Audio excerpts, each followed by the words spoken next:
Estamos viendo una palabra griega nuestra clase bíblica, que es nuestra palabra dikaiosune. Es en el capítulo número 8, la pregunta 47. Acuérdense que el libro, si ustedes abren la tapa, cierran la tapa, se titula el libro En búsqueda de la justicia de Dios. ¿Ya? ¿Por qué se titula de esa manera en el libro La búsqueda de la justicia de Dios? Cierran la tapa, ven, hay un sol y está una puesta de sol con la línea del horizonte en el libro. En el mundo griego, esa línea en el horizonte, la palabra para esa línea era dike. ¿Y qué hacía dike? Dividía. ¿Ya? Dividía en dos, la parte de los dioses, la parte de los seres humanos. Dike. Ahora, ¿qué ocurrió? Ocurrió que como esta palabra se parece a esta otra palabra, y dijeron, comiencen iguales, dikaiosune. ¿Ya? Y entonces ustedes pueden encontrar en libros cristianos y libros de leyes y de muchas cosas que dicen dikaiosune viene de dike. Porque es lógico, fíjense. Dikaiosune tiene la misma raíz que dike, está claro. Pero ¿qué hice yo? Yo hice algo, pensé como si la palabra dike fuera un link que yo aprieto como si fuera un computador. ¡Tum! ¿Y a qué palabras hebreas me dirigen? Y lo mismo hice con dikaiosune. ¿Qué palabras hebreas me dirigen? Si son la misma raíz, entonces las palabras hebreas van a ser las mismas. Es lógico, ¿cierto? Si son dikaiosune viene de dike, entonces si yo aprieto esta palabra y voy a ver qué palabras hebreas corresponden, van a ser las mismas. Ya, ok. ¿Y cuál fue mi sorpresa? Mi sorpresa fue que estas palabras, dike, se relacionaba con ira, con venganza, ¿ya? Con retribución, ¿ya? Con juicio en contra. Si se dan cuenta, todas estas son en negativo. Si van a vengarse, te van a pegar. ¿Ya? Pero yo dije, dikaiosune debe ser similar. Pero, mi sorpresa, que esta palabra dikaiosune, cuando iba al hebreo, me encontraba que traducían palabras como rectitud, como fidelidad y como misericordia. ¿Misericordia? ¿Como dikaiosune? Pero nunca dike se traducía ni como fidelidad, ni como misericordia, ni como rectitud. E inclusive hay una vez que se traduce como eufrosune, que está relacionada con mucha alegría. ¿Ya? Pero lo que estoy diciendo es que son dos campos conceptuales, dos mundos de definiciones diferentes. Es como que aquí vamos a tener frutas, manzanas, peras, naranjas, tomates, que es una fruta, y acá vamos a tener chancho, chancho, conejo, y uno dice, ¿qué relación tiene esto con esto? Es que las dos cosas son comida. Ya, pero estas son de un lado y estas son de otro lado. No es lo mismo. Básicamente eso, por decirlo de manera burda. ¿Ya? ¿Me comprendieron la explicación? Ahora, fíjense. Después de la pregunta 48 en el libro, dice, en la Septuaginta, vuelvo a preguntar, ¿qué significa Septuaginta? ¿Se acuerda qué es la Septuaginta? Estamos en el capítulo 8, luego de la pregunta 48. ¿Qué es la Septuaginta? De esta pregunta va a estar siempre. Ok. Del antiguo, la traducción de la Biblia al griego, que comenzó a hacerse en el año 300 antes de Cristo, la traducción del hebreo al griego se llamó la Septuaginta. ¿Ya? Y dice, en la Septuaginta, la metamorfosis, el cambio significa metamorfosis, del sentido y significado de la palabra dikaiosune, al ser empleada para traducir el término hebreo sedaká, no solo implica un cambio lingüístico, sino que también conlleva una profunda redefinición conceptual. A ver, y aquí se nos mezclan. Si es que, hermano, si es que estás escuchando por primera vez esto, te va a parecer chino, ¿ya? Pero la palabra sedaká es una palabra hebrea que se traduce a nuestro español como justicia, pero que al griego se traduce como dikaiosune, pero que al inglés se traduce como righteousness, y que debió haberse traducido esta palabra como rectitud. Básicamente, sedaká lo voy a decir de esta manera. He dado varias definiciones, y la que más recuerda a uno por lo pegajoso que es la coherencia entre los dichos y los hechos. ¿Ya? Eso, o la fidelidad de Dios a sus promesas por amor de su nombre para su gloria. Esa es otra definición que he dado. Pero también he dicho que sedaká es la fidelidad a la relación, por la relación misma, que se establece entre dos. Entonces, cuando aparece en el hebreo la palabra sedaká, se refiere a fidelidad a la relación, por la relación misma. ¿Por qué? Porque la relación conyugal, por ejemplo, implica tener un tipo de sedaká, tanto en palabras como en emociones y sentimientos y lealtad mutua. Es propio del matrimonio tener esta sedaká. Entonces, si mi esposa está en peligro, ¿qué yo voy a hacer? Por la sedaká, por la fidelidad de la relación, la voy a rescatar. ¿Ya?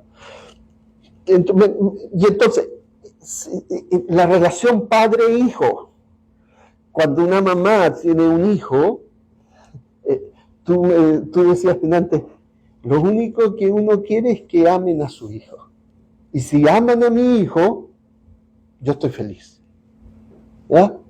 Pero ¿eso qué refleja?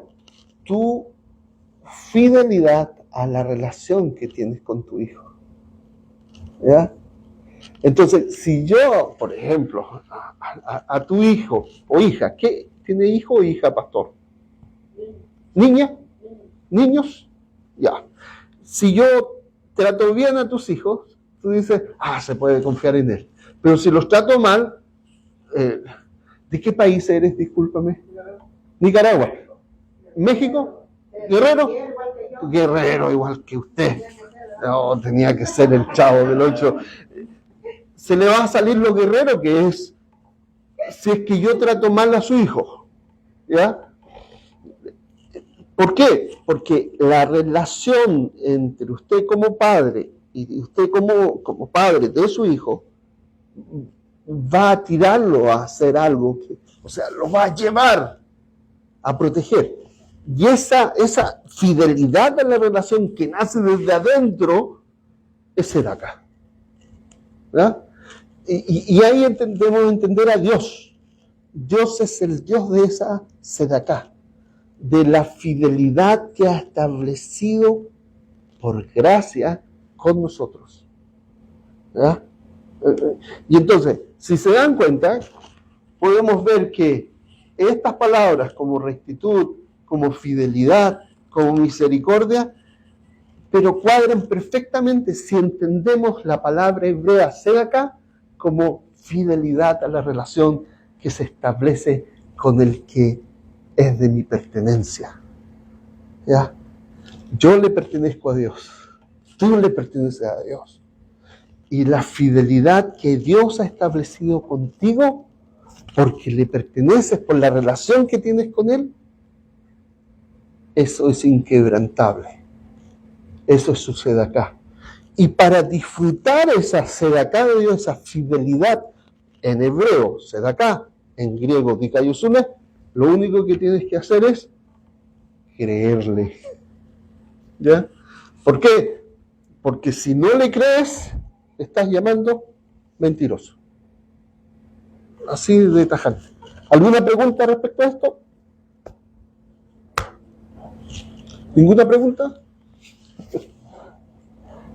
Este proceso no se limita simplemente a una transferencia de significado, sino que resalta de manera impresionante el carácter. Fíjate, estas expresiones son importantes.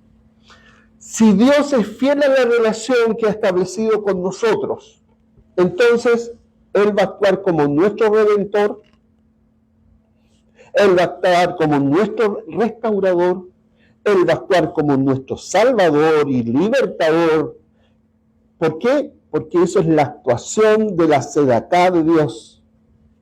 Y como la palabra sedaká es hebreo, es una palabra hebrea, está en el Antiguo Testamento, cuestión que es expresada también en el Nuevo Testamento a través del uso de la palabra dikaiosune. Entonces, en el Antiguo Testamento, Dios es el Dios de sedaká. ¿Por qué? Porque el Antiguo Testamento la mayor parte se escribió en hebreo. Pero en el Nuevo Testamento Dios es el Dios de dikaiosune. ¿Por qué? Porque el Nuevo Testamento se escribió en griego. Y dikaiosune es griego y sedaká es hebreo. ¿Ya? En el concepto de sedaká, en la tradición hebreo, no solo denota rectitud, sino, y acá es lo que estaba diciéndole, sino que está intrínsecamente vinculada a una relación activa y fiel que Dios establece con su pueblo. Y esa, no sé, pero cuando yo lo leo nuevamente digo, ¡qué bonito! Fíjate, Dios es fiel a pesar de ti. Pero si tú quieres disfrutar de esa fidelidad, tienes que creerle, ¿ya? Y tienes que vivir sabiendo y asumiendo quién es tu Dios. Dios es Dios fiel. Y entonces, fíjate cómo dice, en la tradición hebrea no solo denota rectitud, sino que está intrínsecamente vinculada a una relación activa y fiel que Dios establece con su pueblo. Es decir, la sedaká, la dikaiosune de Dios, no es pasiva, no espera, es el que sale a buscar, es el que actúa. Cuando el Señor Jesucristo dice que el buen pastor su vida da por las ovejas, bueno, es la sedaká de Dios actuando, que viene a rescatar. O cuando dice que Él vino a buscar lo que se había perdido, es porque la sedaká de Dios, o la dikaiosune de Dios, no es que está sentada diciendo, vengan. Dios en su fidelidad es el que se levanta y va por ti a rescatarte en la situación que te encuentres, a pesar de ti, porque el Dios que tú sirves es un Dios de gracia, de misericordia, de fidelidad, de rectitud y o justicia. No sé si a ustedes les pasa, pero mientras yo releo esto nuevamente, me lleno de gozo. Entonces, la sedaká o dikaiosune es una expresión de la fidelidad de Dios hacia esta relación, manifestándose como un acto redentor que busca restaurar y liberar a aquellos que están en relación o relacionado con Él. Este matiz relacional donde la sedaká en la fidelidad a la relación establecida es esencial para comprender la riqueza teológica que subyace en el Antiguo Testamento. Fíjense lo que estoy diciendo. La gente que ignora esto, y yo lo ignoraba antes, piensa como si el Dios del Antiguo Testamento fuera un Dios de ira y vengativo. Y te lo pintan así. ¿Ya? Pero espérate. Lo que pasa es que el Dios del Antiguo Testamento es el mismo del Nuevo Testamento. Vemos al pueblo de Dios, a los que son de Él y a los enemigos del pueblo de Dios. Dios viene a rescatar a los suyos y a los que le creen entonces, a los que dicen, no importa si yo soy de otro pueblo, pero he decidido creer en Él. Y entonces paso a ser de los suyos, como Ruth, la moabita. Ya pasa a ser de los suyos. Pero vienen los enemigos del pueblo que quieren impedir que Dios siga actuando en los suyos. ¿Qué tú crees que va a hacer Dios contra aquellos que quieren impedir el actuar de Dios sobre los suyos? Los que no son suyos van a experimentar la ira de Dios, pero los que son suyos van a experimentar la sedaká de Dios. Vuelvo a dar el ejemplo de Israel en Egipto. ¿Qué experimentó Israel? ¿La ira de Dios o la fidelidad de Dios? Israel en Egipto experimentó la fidelidad de Dios en actos concretos, en milagros portentosos. Pero esos milagros, ¿qué significó para Egipto? Cada uno de los milagros significó acciones vengativas en contra de Egipto. Pero a favor de Israel significó actos redentores. Son los mismos actos que si tú los vivencias como pueblo de Dios, tú puedes alabar a Dios. Pero si esos mismos actos tú los vivencias como enemigo de Dios, esos actos van a hacer que tú maldigas, ¿ya? Porque está actuando Dios en contra tuyo. Y sencillamente esto, hermanos, el Dios del Antiguo Testamento es el mismo Dios del Nuevo Testamento, en que no importa lo que implique hacer para llevar a cabo el acto redentor, lo va a hacer. ¿Por qué? Por fidelidad. Fidelidad que es por pura gracia. ¿Ya? ¿Pregunta? ¿Tan callado hoy día? Entonces, la sedaká es la fidelidad a la relación establecida. Es esencial comprender en la riqueza teológica que subyace en el Antiguo Testamento en este sentido. Entonces, ¿algún comentario? Nada, nadie. Hermano, estaba pensando ahorita en este momento, usted que tiene más tiempo estudiando, obviamente que tiene tiempo estudiando esto, ¿ha encontrado alguna objeción realmente de peso?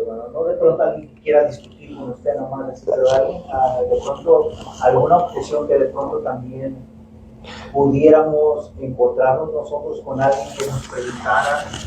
Porque yo lo veo claro, para mí es claro. Lo que pasa es las objeciones vienen desde el 1500 para adelante. Y aquí algo muy, muy interesante. En el librito que tú tienes, en el capítulo 1, yo cito a un autor que ahora no tengo en la memoria, en el primer capítulo, que dice que desde el 1500, hay un autor que se dedicó a estudiar la palabra dikaiosune, esta de aquí. Y la vio en los teólogos principales, desde el 1500 para atrás. ¿Ya? Y nunca esa palabra fue utilizada, desde el 1500 para atrás, para hablar como acto vengativo de Dios. Pero desde el 1500, que fue cuando ocurrió la Reforma, empezaron a hablar de Dika y Usune como si fuera dique. Y las definiciones de dique se la aplicaron a Dika y Usune. Y uno dice, ¿por qué ocurrió eso? Herencia del catolicismo. Porque cuando si uno va a Europa y ve el centro de la redención de Cristo, siempre se nos enseñó que es la muerte. Y ahí está la Dika y Usune. Es la muerte de Jesús. Porque eso es el Evangelio, la muerte de Jesús. Y entonces uno dice, está claro. Pero el problema es que el Evangelio no llega hasta la muerte de Jesús, porque es una mala noticia que Jesús murió. La buena noticia es que murió y y entonces en la resurrección de Jesús de entre los muertos está la Dika y Usune de Dios. E inclusive, fíjate lo que pasa, el hilasterión. ¿Qué es el hilasterión? ¿Se acuerda? Pastor, ¿se acuerda lo que es hilasterión? No estaba en la clase pasada. ¿Qué es el hilasterión? ¿No te acuerdas? Te regalé un hilasterión. ¿No te acuerdas que te regalé un hilasterión? Está el arca y está la tapa. Ya. El hilasterión es la tapa. Y el hilasterión una vez al año, ya, creo que vamos a llegar hasta acá nomás, una vez al año el sumo sacerdote entraba ante el lugar santísimo y esparcía sangre sobre el hilasterión. Y aquí la pregunta es, fíjense, una pregunta simple, ¿cuándo Cristo llega a ser sumo sacerdote? Cuando entró al lugar santísimo. ¿Y cuándo entró al lugar santísimo? Después de su resurrección. Entonces, antes de su resurrección, antes de su muerte, ¿era sacerdote? No podía ser. ¿Por qué no? Porque era de la tribu de Judá.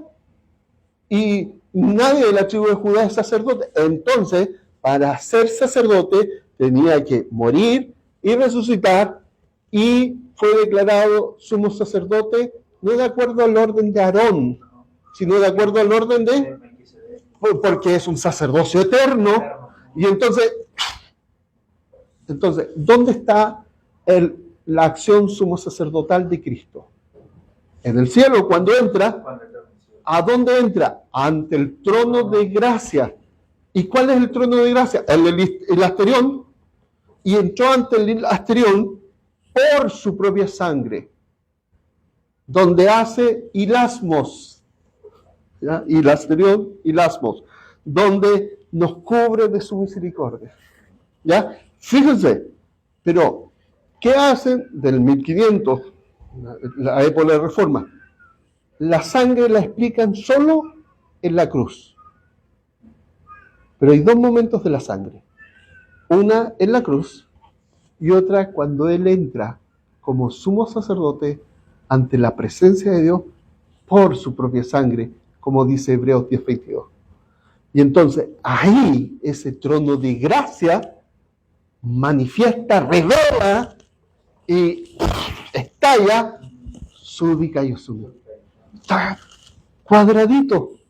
Pero si no hablas y no enseñas que Cristo resucitó, si no enseñas que el hilasterión está al cielo mismo, si no enseñas que Él entró por su propia sangre como sumo sacerdote, pasa esa pregunta. No he encontrado ninguna análisis de peso tomando el Evangelio como el core. Cristo murió y resucitó conforme a las Escrituras y está entronizado el Evangelio, Él es Rey. Y entendiendo que el sumo sacerdocio comienza después de su resurrección y ascensión entonces y entrada al cielo, y que el hilasterión es entendido como el trono de la gracia de Dios, donde Cristo entró por su propia sangre como el sumo sacerdote en el día de expiación. Entonces, si te das cuenta, la expiación se centra en el momento de la entrada de Cristo por su propia sangre, donde realiza la purificación. Y ahí me estalla la cabeza y digo, es otra cosa esto. Absolutamente. Me amplían los conceptos y puedo decir, el Dios que se presenta a Israel como el Dios de fidelidad, como el Dios de misericordia, como el Dios de gran compasión, como el Dios de rectitud, como el Dios de tardo para la ira, es el Dios del Evangelio. ¿Te cuadra, no? Pero utilizamos este último concepto que dice tardo para la ira para decir que explicar a Dios. Y lo explicamos del tardo, y lo decimos, yo me acuerdo siempre de una iglesia pentecostal que un hermano dice, recuerda hermanos, y aquí usa esta frase, Dios es tardo para la ira. Lo dice así. Con sus palabras dice una cosa. Entonces, ¿a cuál le creo? ¿Ya? Entonces, ahí tenemos que entender, a ver, ¿qué dice la Biblia? ¿Qué palabra utiliza? Pero el hermano en cuestión, que era un excelente hermano, ¿ya? Dice, Dios es tardo para la ira, ¿entiende? ¿Ya? Entonces, es como, espérate. Lo que estás diciendo con tus palabras no se condice con el tono de tu voz ni con tu forma de decir. ¿A qué le creo? Pero si yo no analizo las palabras, solo le creo a la forma en que la está usando. ¿Ya? A la manera emocional, y entonces yo me conecto con sus emociones y digo otra frase. ¿Te acuerdas que dice la Biblia que Dios es amor? Y después la conectan con otra frase que está en otro lado, que está en otro contexto, pero recuerda que también es fuego consumidor. ¿Ya? Entonces uno dice, bueno, pues te lo voy a decir así, Dios actúa en amor y fidelidad para con los suyos, pero actúa como fuego consumidor para los enemigos de los suyos. Contigo jamás va a actuar como fuego consumidor. Tú te puedes pasear en el fuego de Dios en adoración. ¿Ah? ¿Comprende? Pero si no tenemos claro esto, y particularmente con los hermanos que tengan un trasfondo calvinista, reformado, esto les va a causar muchos problemas, estas distinciones. ¿Por qué?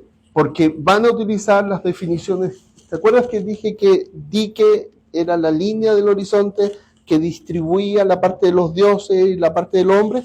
Bueno, está lo que se llama la justicia distributiva. Y cuando no se respetaba el orden de distribución, se castigaba al que no respetaba el orden de distribución. Entonces está la justicia retributiva, donde la justicia retributiva te castiga básicamente. ¿Ya? Y entonces entienden toda la justicia desde dique. Pero eso es el mundo griego. Y construyen desde el mundo griego la teología. Pero lo que yo le estoy diciendo es, dique es esto, dikaiosune es esto. Y tenemos que entender a nuestro Dios de acá. Pero eso no quita que la venganza, la ira y todo lo de arriba se va a derramar sobre los enemigos de Dios. Tenemos que mantener esa distinción. O sea, la ira de Dios continúa sobre aquellos que han rechazado a Cristo. ¿Ya? ¿Por qué? Porque a algunos entienden que yo estoy hablando, cuando hablo de estas cosas, tú tienes un problema de que estás negando la ira de Dios. No. Yo no la estoy negando. La estoy poniendo en el lugar que corresponde. ¿Ya?